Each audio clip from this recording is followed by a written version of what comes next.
ರಾಜಕಾರಣದಲ್ಲಿ ಇತಿಹಾಸವನ್ನ ನೆನಪು ಮಾಡಿಕೊಳ್ಳುವಂತಹ ಕೆಲಸ ಆಗಾಗ ಆಗ್ತಾರಂತೆ. ಈಗ ಪೋದ್ದಾರ್ ಮತ್ತು ಕಲ್ಮಣ್ಕರ್ ಅವರ ಉದಾಹರಣೆಯನ್ನ ಹೊರಟ್ಟಿ ಅವರು ಕೊಡ್ತಾ ಇದ್ದಾರೆ ಅಂತಂದ್ರೆ, ಹೊರಟ್ಟಿ ಅವರು ಗೌರವಯುತವಾಗಿ ಮುಂದುವರಿತಾರೆ, ಜೊತೆಗೆ ಗೌರವಯುತವಾಗಿ ಬೀಳ್ಕೊಡುವಂತಹ ಲೆಕ್ಕಾಚಾರದಲ್ಲಿ ಕಾಂಗ್ರೆಸ್ನವರು ಇದ್ದಾರೆ ಅನ್ನೋದ್ರ ಬಗ್ಗೆ ಇದೇ ಒಳನೋಟದಲ್ಲಿ ನಾವು ಈ ಹಿಂದೆ ಮಾತಾಡಿದ್ವಿ.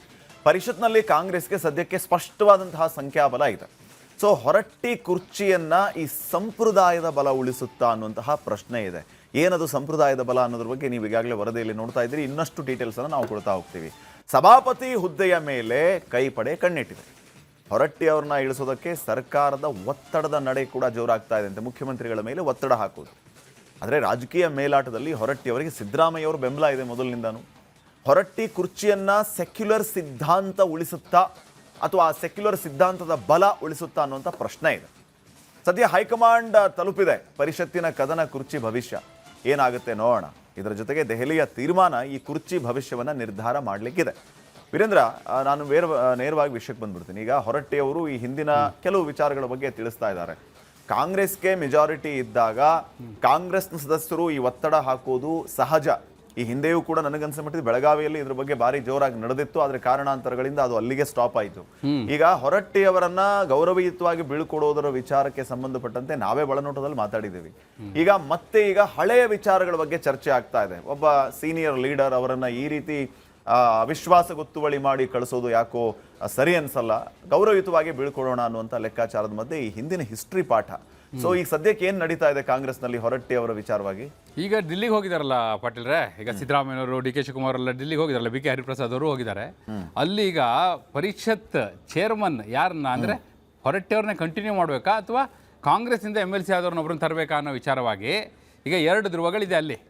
ಹೆಂಗೆ ಅಂದ್ರೆ ಸಿದ್ದರಾಮಯ್ಯನವರು, ಈಗ ನೀವು ಒಂದ್ಸತಿ ಮಾತಾಡಿದ್ವಲ್ಲ, ಇಬ್ರು ಜಟ್ಟಿಗಳು ಕುಸ್ತಿ ಅಖಾಡದಲ್ಲಿ ಸಿದ್ದರಾಮಯ್ಯನ ಬೀಳಿಸಿದ್ರು, ಸಿದ್ದರಾಮಯ್ಯನವ್ರು ಎತ್ತಾಕಿದ್ರು. ಬಟ್ ಇವತ್ತು ಸಿದ್ದರಾಮಯ್ಯನವ್ರು ಇವ್ರನ್ನ ಕುರ್ಚಿಯಿಂದ ಎತ್ತಾಕ್ಲಿಕ್ಕಲ್ಲ, ಅಲ್ಲೇ ಗಟ್ಟಿ ಮಾಡೋ ಪ್ರಯತ್ನ ಮಾಡ್ತಾ ಇದ್ದಾರೆ ದಿಲ್ಲಿಯಲ್ಲಿ ಅಂತೇಳಿ. ಹೆಂಗಾದ್ರೂ ಅವ್ರನ್ನೇ ಮುಂದುವರಿಸಬೇಕು ಪರಮ ಮಿತ್ರನನ್ನ ಅಂತ. ನೀವು ಹೇಳ್ತಿರಲ್ಲ ಗೋವಿಂದಣ್ಣ ವೀರೇಂದ್ರ ಅವರ ಪರಮ ಮಿತ್ರ ಅಂತ, ಹಂಗೆ ಸಿದ್ದರಾಮಯ್ಯನವರು ಹೊರಟ್ಟಿಯವರ ಪರಮ ಮಿತ್ರ.